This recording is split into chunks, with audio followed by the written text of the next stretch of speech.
Bij de ontbleting van een projectboord waard het startsein van de werinrichting van Verwert. Het project hier een soort forten in de Ierde en het dorp is daarom nou ook uit te schroeven. Ja, heel blij natuurlijk, want ja, dat had misschien zo correct wel. We hadden er uiteindelijk al 4 jaar mee bezig geweest. Echt 4 jaar hier met de gemeente. Maar de voorbereiding daarvoor en met name mensen meenemen in het hele verhaal. We hebben alle bewoners die het onder deze steden winnen, hebben we uitgenodigd om met ons te praten. Hoe wij het graag willen, maar ook hoe de mensen het graag willen.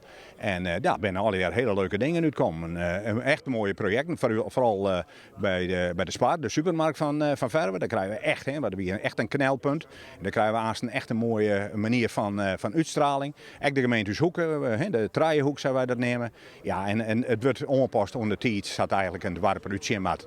Ik ben daar hier geweest mee en we hadden een paar toekeltje hem nemen, maar nu het 1 keer zo 4 is, ja, viel het als een overwinning. En niet vaste plak een overwinning van het dorp, denk ik. De werinrichting van Verwert is echt een verdienste van het dorp zelfs. Dit meisje al de schouders eronder zet hebben. Ik denk dat dat het gerust is. Ik ga niet meer voorbeeldcheckers zijn. We gaan mooi naar een dwarsvisie maken. Dus we gaan net een bureau inschakelen. We gaan mooi naar als inwoners van de beide dorpen gaan we een dwarsvisie schrijven. En dat daar dan heel duidelijk uitkomt wat er aan de hand is. En daar kun je nou uitvieren, Jan. Ja, dat is geweldig. Dat is geweldig. Is dit een voorbeeld voor andere dorpen? Absoluut, want als het onleefbaarheid gaat, dan gaat het door dat mensen elkaar weten te vinden, dat mensen met initiatieven komen, daarbij de gemeente weten te vinden en dat er dan met elkaar hele mooie ideeën ontstaan die ik echt tot uitvoering komen kan.